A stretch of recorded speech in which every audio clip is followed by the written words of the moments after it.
All right, folks, let's talk movie shooting. When you put the camera in the movie mode, there's a lot of things that perform very, very differently on this camera. So in this section, we're going to talk about shooting movies with the camera and all the different controls and other things you need to know about for doing that properly.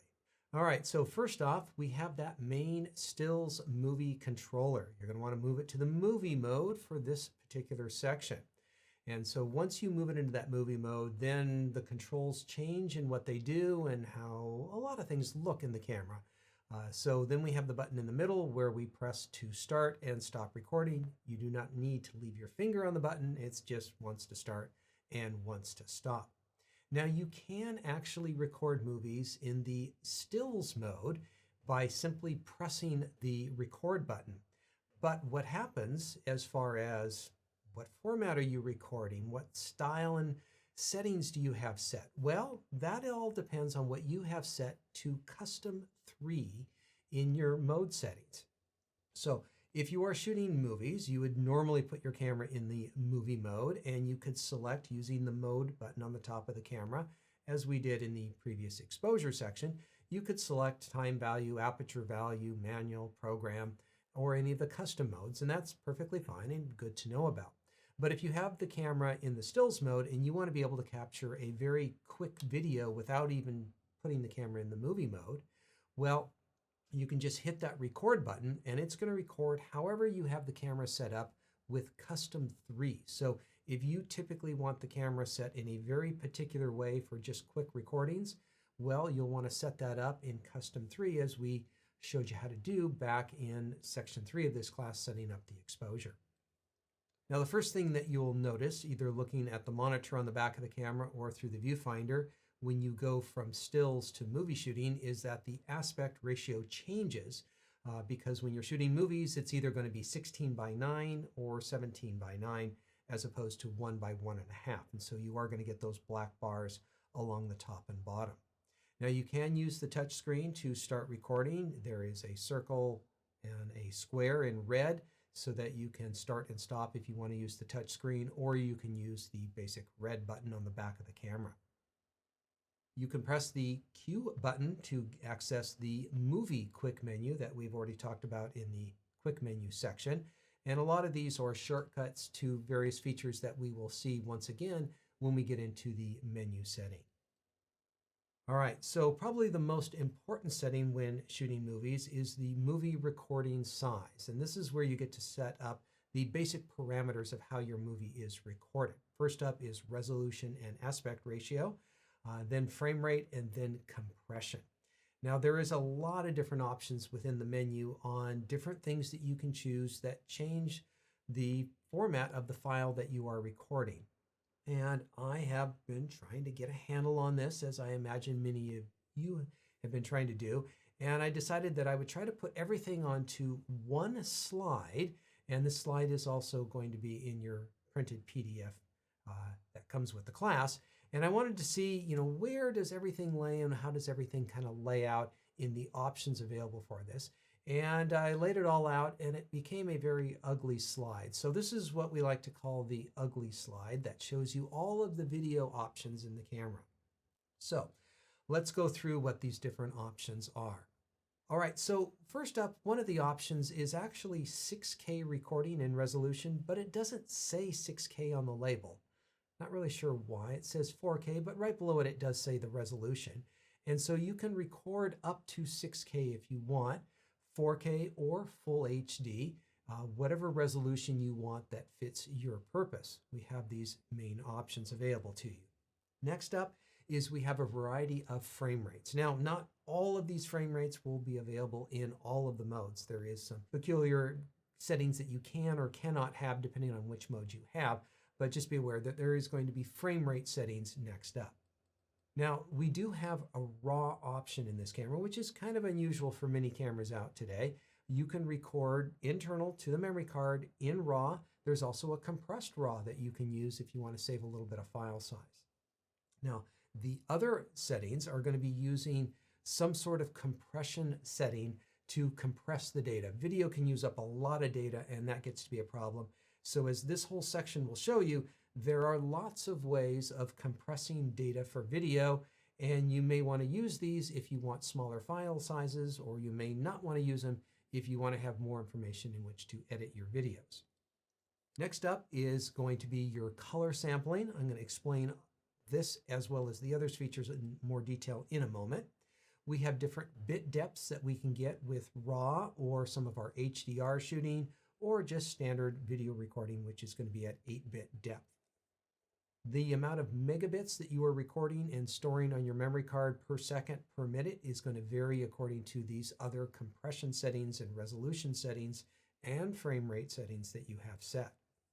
The codecs that these are being recorded at will vary according to which modes that you choose, and you will end up with either a RAW, Canon CRM file, or a MP4 file, which is a little bit more common, a little bit more easy to deal with in many cases. So this is kind of all of the options that you have available. Now let me go through and explain which each one of these means in a little bit more detail, and then we'll come back to the ugly slide to view it one more time.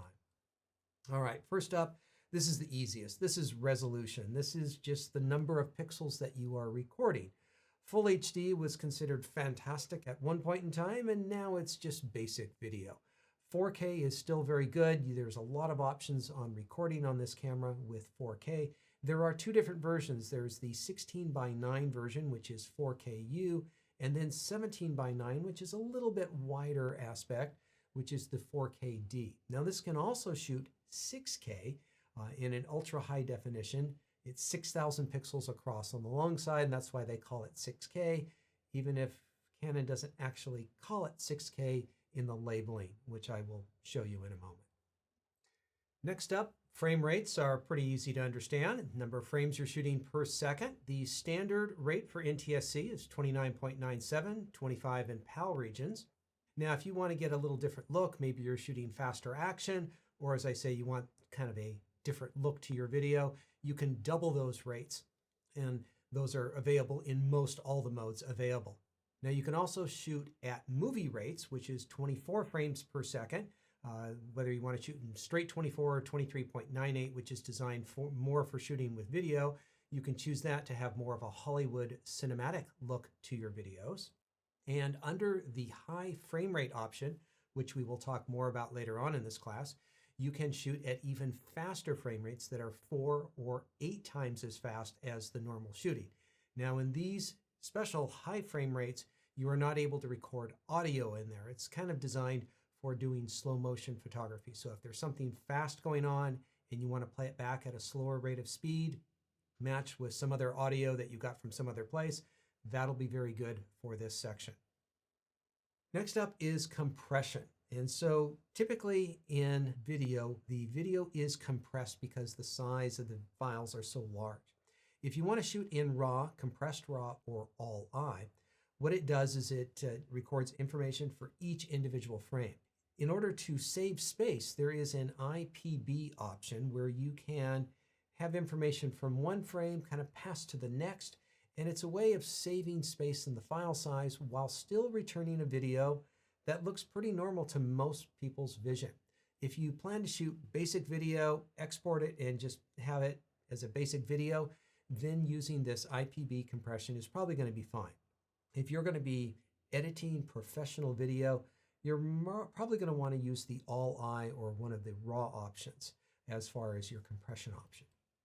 Color sampling. All right, this is a way of reducing file size once again. And it's going to have this 3-digit number that's going to tell you how it's sampling the colors. So in a perfect world, we would be sampling 4 pixels across, and on this top row, there would be 4 unique colors, and the row below it would also have 4 unique colors, and technically this isn't color sampling at all. This is all 100% true color information you're getting. Now, in order to reduce the file size, what you can do is you're still sampling 4 pixels, just as a representative sample, but you're only going to record 2 colors with those 4 pixels, and on the row below it, you're going to record 2 more unique colors. Now, you might think that things are going to look a little blocky when you do this. Not necessarily the case, because this is just the color we're talking about. Each pixel actually has its own luminosity or brightness level, so each of these is going to look a little bit different than its neighboring pixel. If you want to reduce the file size even further, we can go to 420. So we're still sampling 4 pixels across.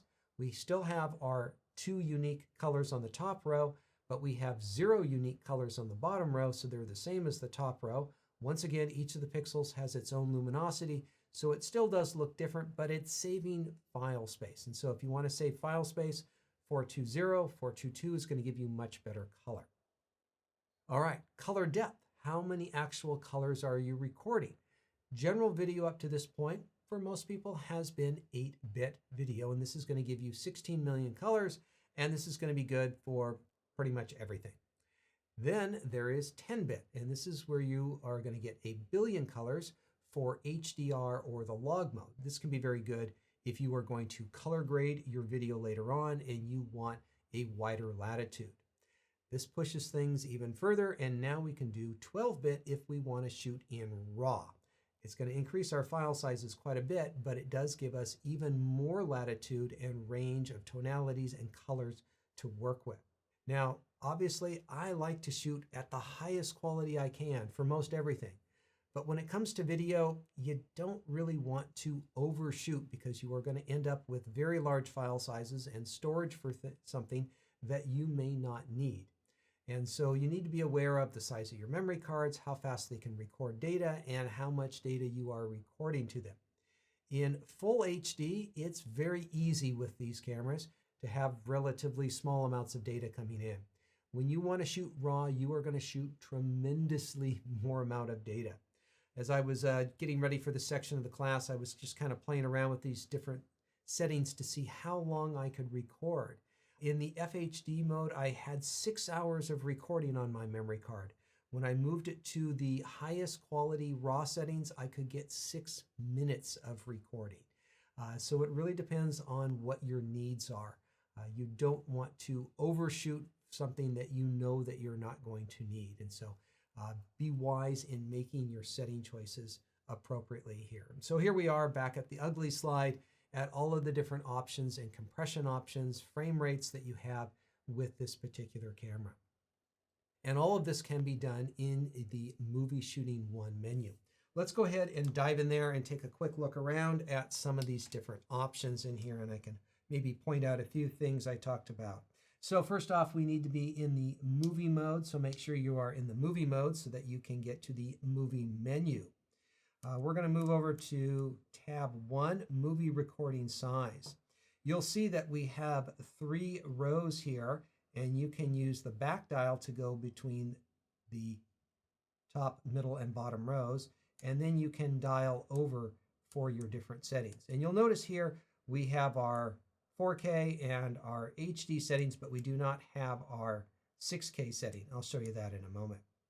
You can come down and you can adjust your frame rates, and that will depend a little bit on what you have set. Some are available, some are not available, depending on which modes you've set. And then we have our compression settings down here that you can go back and forth with. If I exit out of the menu and I come down to movie recording format, I can change it from MP4 to RAW, come back up to movie recording size, and now it says 4KD, but you'll actually see up here in the top row, it's recording 6,000 pixels on the long side. It can be limited down here depending on what you have selected up here, and what you have selected up here can be adjusted by what you have selected in the movie recording format option.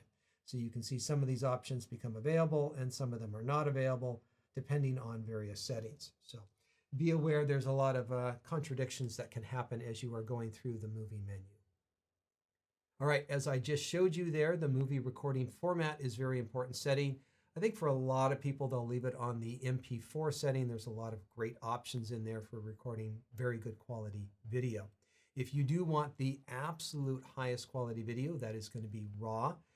Before you select that, just make sure you know what you're doing and you have the right software to work with that. If you are wanting to edit with it, it is going to be very large in file size, so make sure that you have the right memory cards. More about that later on in this section as far as what memory cards I'd recommend for that. So there is a great number of options when it comes to the recording format. One of the options is a high frame rate. So if you want to record at 120 frames per second. You can slow things down to 1/4 speed. Now this will be available in some modes, not all modes, and it will not have audio recording with it either. Now the recording area on the sensor is another important issue. When you are shooting in the 6K or the 4K modes, you are getting the full width from side to side, albeit with some cropped bars on the top and bottom in order to get to that 17:9 aspect ratio.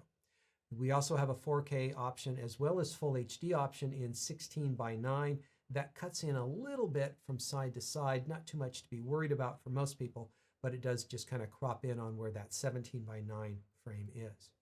I did mention before that the camera has built-in image stabilization. That's going to crop it by about 1.1%. So you do lose a little bit of your wide angle reach there, but can stabilize things by digitally manipulating the image to kind of stabilize the camera and stabilize the final image. We also do have movie cropping if you do want to crop in to a super 35mm size frame by using the movie cropping aspect ratio, and that's going to crop you in, and that could be handy for sports or wildlife video recording. All right, next up, the exposure, setting things on the exposure, making sure they're set right. One of the options we have here is zebra settings. And so what this does, as you change your exposure and you start clipping the highlights, it will show you these clipped highlights with a zebra pattern of light and dark, showing you what you have done wrong. And so if you want to make sure that you don't clip the highlights, you can go into zebra settings, you can turn it on and off, you can choose what type of pattern you're going to see, and there is a Zebra 1 and Zebra 2 option in here where you can have warnings turned on at different exposure levels, and you can combine them so that it comes on to show you one level and then another level. And so if you know that you're having issues with highlights, well, this is a great thing to have turned on to give you that visual warning that something is a little too hot. Now with still photography, third exposures is kind of the standard that everybody uses. But when shooting movies, sometimes you need to match one camera to the next or one lens to the next, and you want to be a little bit more exact about things. So rather than working in 1/3 stop increments, you can work in 1/8 stop increments. And so the apertures are read out in a slightly different way. So if you want to be a bit more precise with your aperture settings, you want to go in and turn on the 8 stop increments. For capturing the widest exposure range possible, there is log recording. And this is where the camera puts on a slightly different curve to the recording of the image that you are collecting. And in this case, you're going to get a very flat image out of the camera. And this is designed for color grading later on. And so the base ISO when you're doing this is ISO 800. So you want to adjust where your ISO is set to do this. This is going to get you about 12 stops of light, and this is the same things that are being used in other Canon cinema cameras. So if you're trying to match this camera with one of those, you can do so in here, and there's simply a on-off for when you get in to do that. If you want to control focusing, there's a number of ways that you can do it. You can use the magnify button to zoom in just like you would in still photography. You can also use the touch screen to touch where you want to focus, and you can move focus from one spot to the other. You can use your standard focusing controls that we've already talked about, your shutter release button for focusing. You can use your focus on button. You can choose different size areas to focus, just like we've talked about in the previous focus section. One thing that is a little bit different about movie shooting is whether you want the camera to automatically change focus on subjects as you move the camera around, because there's two very distinct philosophies on this. Now, on the amateur side of things, I kind of think back to the old camcorders that people used to carry around. You just want to pick it up and shoot and have whatever you point the camera at in focus. This is where the camera will automatically and just continually focus no matter where you have the camera pointed at. And then there is professional cinematography where they are very specific about what they're focused on and when they change focus. And so most professional cinema cameras are all manually focused. And so this is a feature that you may want to turn on or turn off depending on the style and what you're shooting. Now this can also be done on screen. And so there is a servo on and off button on the back of the camera. And that's probably worth a little demo to show you how this works. So this can be turned on and off on the back screen of the camera or in the menu systems itself. All right, so we have a subject here in the foreground and we have subjects in the background. And we can touch the screen to focus on that particular area. And if we just move the camera around, it will automatically focus on whatever is in that frame.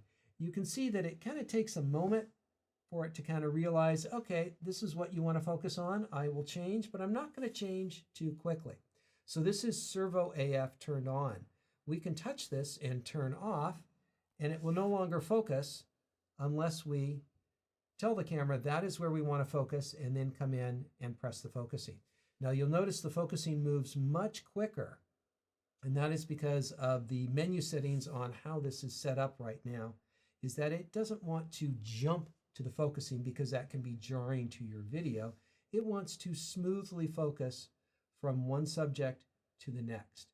And so only you will know whether you want to have this automatically changing for you or doing it yourself. And you can even adjust it manually if you want yourself. And so very different styles of recording for different types of purposes. If you do want to manually focus, one of the things that can help you out is the peaking setting. What this does is it shows you in highlights your area of in focus. And so if you want to see how much depth of field you're getting, the general area, this is the easiest way to look at the entire image and just see a visual representation of where the focus is set. When you dive into the peaking settings, you can turn it on and off. Normally it's left off. You can turn the levels on high and low, and then you can choose different colors according to the color of your subject and the background. And this can be really handy if you like doing a lot of manual focusing. The displays on the camera are going to work kind of similar as they do in the still mode. You can press the info button to cycle through different groups of information, and this information can be customized in Movie Shooting 7, the shooting info display. Looking at the monitor, you'll have a number of options also available by pressing the info button. Remember, we have the red circle and red square for starting and stopping your recording in there, so works pretty intuitively in my mind. Next up, let's talk a little bit about playback in video. So when you record video and you play back, you'll hit the playback button, and then you hit the set button for your controls. And so there's a number of things that you can do in here as far as fast forwarding and rewinding. One of the things that's kind of interesting is you can do just some light editing as far as the beginning of the clip and the end of the clip. So if you've got a little wobble on your camera because it was just kind of unusually positioned when you start or ended a clip, you can clip that out and you can save that as a new movie. You can also do a frame grab if you want. So if you are recording in 4K, you will get an 8.8 megapixel frame grab. Now the camera in camera will not allow you to do a 6K frame grab, but in theory you can do it in post-production and you'll end up with a 19 megapixel image, which is a pretty good quality resolution image. So let's go ahead and shoot just a quick video, and I'll show you how to do a couple of these things in here. I want to keep this video pretty simple, so I'm just going to do a slow zoom. So I am recording now. We're going to zoom in, we'll stop for a moment, and we'll record. Yes, I know it's not exciting, but we're just playing here, folks. So now if we want to play this back, we can hit the info button to get different groups of information. If we hit the set button, we're going to get our controls along the bottom here. We can play our video. You can control the volume with the main dial up on here on top. And that was our exciting video. So what I want to do is let's try editing. So I'm going to edit this image, and I want to edit the beginning, the end. You can play back and then you can save it new. So we're going to cut the beginning, and I'm just going to move this along till it starts zooming. Right there, so I want that the beginning point. I'm going to come into the end, and I'm going to come back. Right where you see a little bit of movement right there. And I'm going to call that the end. And let's just play this to see what it looks like. So that's the only clip we're saving. And I'm going to save that as a new file because I don't want to overwrite the other one. And so now I'm going to have a second video in here that I can go to. Now, the other thing that you can do is you can do a frame grab. And so if you go to the position that you want, you can save this as a still image, and you can do that right in camera. So let's make sure that we've got this right. And so this is our JPEG image that we have saved from the video. And so if you want to do a still image straight from video, you can do it right in camera, which is kind of handy. All right, some additional information: continuous recording times. How long can you continuously record? And a lot of previous cameras have had 30-minute limits. We don't have it with this one. If you're recording in full HD, it is unlimited in pretty much any of the modes there. Now, when you go to 4K, then it's going to start getting limited. And so if you're shooting in 4K, 120 frames a second, you're looking at 12 minutes. 60 frames per second, all-I, which is a huge file, you can go 60 minutes or more depending on some other variables. Now, if you set it to the 6K mode, you're going to look at times anywhere from 25 to 60 minutes, depending on how you have your temperature set up. There is an auto power off temperature, and normally this is set at a particular level so as it doesn't cause any damage to the camera doesn't get too hot to hand hold, the memory card doesn't get too hot, or you can allow it to go a little bit harder than they would recommend in some ways, and it's probably something where you should have the camera on a mounted device and not be hand holding in that particular case. Now, what sort of memory card do you want to be using on this? Well, depending on your recording options, if you are recording in some of those high bitrate options, you don't want to be going to an SD card, even a super fast SD card. You want to be going to a CF Express card, because that's what's going to be necessary for some of the higher end recording, the high end frame rates, the higher resolution, the higher compression ratios. When you are shooting those, you want to have a good fast CF Express card. All right, so this whole section was been on movies. It's not everything, though, about the movie mode. There is still lots more to talk about. When you have the camera in the movie mode and you press the menu button, well, you're going to get a very unique set of options in the menu. And we're going to go through that in section 13. And in section 14, we talk about AF for stills and AF for video. There's a few things in there that are unique, and we'll talk about those a little bit later on in the class. So hopefully that's got you all straightened out and you're ready to go out and become a great director and movie creator.